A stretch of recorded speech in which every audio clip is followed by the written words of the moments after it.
नमस्कार दोस्तों, स्वागत है आपका आज के मुख्य समाचार में, जिसमें सबसे पहली और बड़ी खबर में आपको बताएंगे कि राहुल गांधी के भारत जोड़ो यात्रा ने गुजरात मॉडल पर लगा दिया है ग्रहण। भाजपा को लगेगा बड़ा झटका और गुजरात के 31% लोगों ने माना बेरोजगारी को सबसे बड़ा मुद्दा।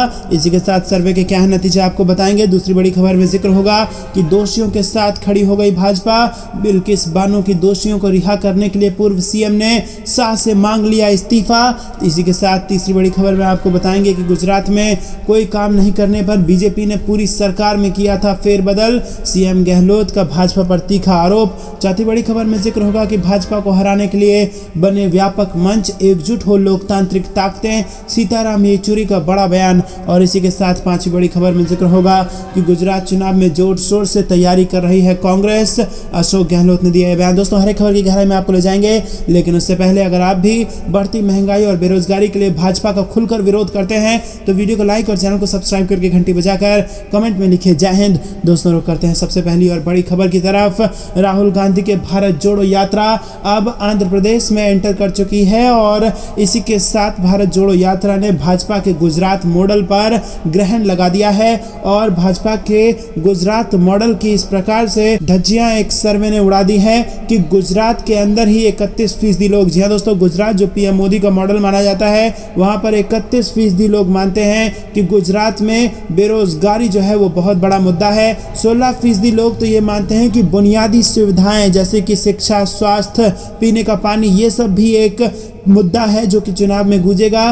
किसानों के जुड़े मुद्दे 15% लोग मानते हैं और 8% लोग महंगाई को मुद्दा मानते हैं। 7% लोग भ्रष्टाचार को बड़ा मुद्दा मानते हैं। तो दोस्तों, ये गुजरात मॉडल की सच्चाई है और ये कहीं ना कहीं कहा जा सकता है कि जिस प्रकार से राहुल गांधी भारत जोड़ो यात्रा के नाम पर तमाम लोगों को एक साथ लेकर चल रहे हैं और जिस प्रकार से जनता में ये जागरूकता लेके आए हैं कि महंगाई और बेरोजगारी की राजनीति होनी चाहिए, हिंदू मुसलमान की राजनीति नहीं होना चाहिए, उसका असर इस सर्वे पर देखने को मिल रहा है। और 2022 के गुजरात चुनाव में भाजपा को बड़ा नुकसान होने का संदेश मिल रहा है। और दोस्तों, ये इससे भी साबित होता है कि पीएम मोदी बार बार कांग्रेस के सीक्रेट प्रचार का जिक्र कर रहे हैं और इससे ये साबित होता है कि कांग्रेस पार्टी जबरदस्त तरीके से गुजरात के चुनाव में इंटर कर चुकी है और लोगों के दिमाग में अपनी जगह बना चुकी है। दोस्तों, आपको क्या कुछ लगता है कमेंट में बताइए। वीडियो लाइक करना मत भूलिएगा। रुक करते हैं अगली बड़ी खबर की तरफ। दोषियों के साथ खड़ी हो गई भाजपा।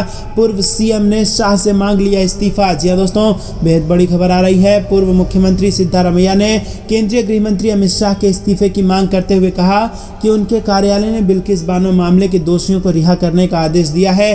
ट्वीट की एक श्रृंखला में कांग्रेस के दिग्गज भाजपा विशेषकर अमित शाह पर भारी पड़े और सिद्धारमैया ने ट्वीट किया कि एचएमओ इंडिया का बिल्किस बानो मामले में दोषियों को रिहा करने का आदेश बीजेपी के नेताओं की क्रूरता और मानसिकता को उजागर करता है। उन्होंने इन अमानवीय गिद्धों को क्षमादान देकर पूरे देश को शर्मसार कर दिया है।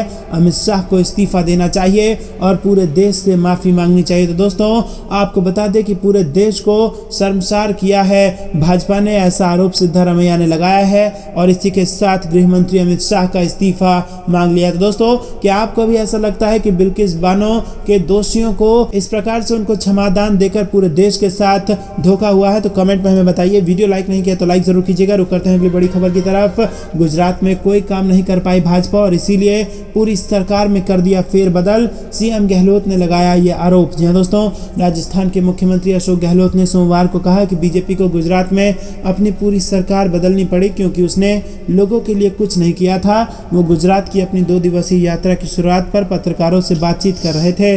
गुजरात में इस साल के अंत में चुनाव होने हैं और अशोक गहलोत ने कहा कि गुजरात में कोरोना वायरस महामारी के दौरान कितने लोगों की मौत हुई। उन्होंने मुख्यमंत्री और सभी मंत्री समेत पूरी सरकार में फेरबदल कर दिया। क्या वो सब बेकार थे? इसका मतलब है बीजेपी सरकार ने राज्य में कोई काम नहीं किया। तो दोस्तों, क्या आपको भी ऐसा लगता है कि अपनी नाकामी को छुपाने के लिए मंत्री से लेकर हर एक नेता को बदला गया गुजरात में? क्या कुछ लगता है कमेंट में बताइए। वीडियो अभी तक लाइक नहीं किया तो लाइक कीजिए। रुक करते हैं अगली बड़ी खबर की तरफ। बीजेपी को हराने के लिए बने व्यापक मंच, एकजुट हो लोकतांत्रिक ताकतें, 2024 की तैयारी में जुटे सीताराम येचुरी। जी हाँ दोस्तों, माकपा महासचिव सीताराम येचुरी ने हिंदुत्व राष्ट्र के प्रचारकों को हराने के लिए धर्मनिरपेक्ष क्षेत्रीय दलों के साथ पर्यावरण और दलित कार्य कार्यकर्ताओं सहित गैर राजनीतिक ताकतों को एक साथ लाने का आह्वान किया है। उन्होंने कहा कि पहले राज्य स्तर पर भाजपा को हराने का प्रयास होना चाहिए और उसके बाद राष्ट्रीय विकल्प का गठन किया जाएगा।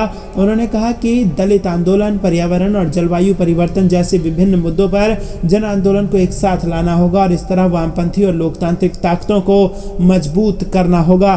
दोस्तों, इससे पहले लालू प्रसाद यादव भी कह चुके हैं कि भाजपा को हराने के लिए सभी दलों को एक साथ आना होगा और जो दल एक साथ नहीं आया उसको जनता कभी माफ नहीं करेगी। तो दोस्तों, क्या आपको भी ऐसा लगता है कि 24 में भाजपा को हराने के लिए ये बड़ा कदम उठा लेना चाहिए? कमेंट में बताइए। रुक करते हैं अगली बड़ी खबर की तरफ। गुजरात चुनाव में जोर शोर से तैयारी कर रही है कांग्रेस। जी हां दोस्तों, अशोक गहलोत ने कहा कि लोग सोच सकते हैं कि हम नहीं हैं, लेकिन हम गुजरात में बड़ा प्रचार कर रहे हैं। हम गांव में मजबूत हैं, हम शहरों में कमजोर हो सकते हैं, लेकिन हमें उम्मीद है कि इस बार लोगों को पता चलेगा कि उन्होंने 27 साल में क्या किया। कांग्रेस के वरिष्ठ नेता और राजस्थान के मुख्यमंत्री अशोक गहलोत ने बात करते हुए इस बात का खंडन किया और कहा कि राज्य में कांग्रेस चुनाव मैदान में है। उन्होंने कहा कि गुजरात के आगामी विधानसभा चुनाव में कांग्रेस का फोकस ग्रामीण इलाकों में होगा। गहलोत ने कहा कि कांग्रेस की ताकत गांव में है, जहां बूथ स्तर पर उसका संगठन मजबूत है और गुजरात और हिमाचल प्रदेश जैसे चुनावी राज्यों के राहुल गांधी की भारत जोड़ो यात्रा से बाहर रहने पर गहलोत ने कहा कि यहां भी रूट तैयार है। कांग्रेस के वरिष्ठ नेता ने कहा कि चाहे गुजरात हो या हिमाचल प्रदेश, हमारा चुनाव अभियान जारी है। उन्होंने कहा कि भारत जोड़ो यात्रा के लिए भी यहां उनके रूट तैयार हो चुके हैं और इसी का अनुसरण किया जाएगा। दोस्तों, रुक करते हैं अगली बड़ी खबर की तरफ। पंचायत चुनाव में बीजेपी को अपने ही गढ़ में लगा बड़ा झटका। महाविकास अघाड़ी को मिली भाजपा के गठबंधन से ज्यादा सीटें। जी हां दोस्तों, महाराष्ट्र के 18 जिलों की 1165 ग्राम पंचायतों में हुए चुनाव के नतीजे आ चुके हैं। इसमें बीजेपी भले ही सबसे बड़ी पार्टी बनकर उभरी हो, लेकिन उसे अपने गढ़ में हार का मुंह देखना पड़ा है। महाविकास अघाड़ी ने 457 ग्राम पंचायत सीटें जीती हैं। इसमें एनसीपी ने 155 सीटें जीतकर सबसे ज्यादा फायदे में रही। वहीं उद्धव गुट की शिवसेना को 153 और कांग्रेस को 149 सीटें मिली हैं। तो दोस्तों, कुल मिलाकर महाविकास अघाड़ी को 457 सीटें मिली हैं। वहीं उधर बीजेपी और उसके नए साथी एकनाथ शिंदे गुट की शिवसेना को कुल 352 सीटें मिले हैं। तो दोस्तों, लगभग 105 सीटों का यहाँ पर अंतर है। तो 100 से ज़्यादा सीटों से हारी है भाजपा और शिंदे गुट के साथ जो गठबंधन बनाया है भाजपा, वो पूरा का पूरा गठबंधन हार चुका है 100 से ज़्यादा सीटों पर। तो दोस्तों, क्या इस एक्सपेरिमेंट को महाराष्ट्र की जनता ने नकार दिया है और क्या महाराष्ट्र की जनता एकनाथ शिंदे ने जो उद्धव ठाकरे के साथ किया उसको माफ़ करने के लिए तैयार नहीं है और इसीलिए इस प्रकार के नतीजे आए हैं? क्या कुछ आपको लगता है, क्या है कारण कि गढ़ में ही भाजपा को लग रहा है बड़ा झटका और पंचायत चुनाव में हो गया है भाजपा का बुरा हाल? सब कुछ आपको क्या कुछ लगता है कमेंट में हमें जरूर बताइए। और दोस्तों, जाने से पहले वीडियो को लाइक, चैनल को सब्सक्राइब और घंटी बजाकर कमेंट में जय हिंद जरूर लिखिएगा। दोस्तों, ये अभी के लिए इतना ही। जय हिंद, जय भारत।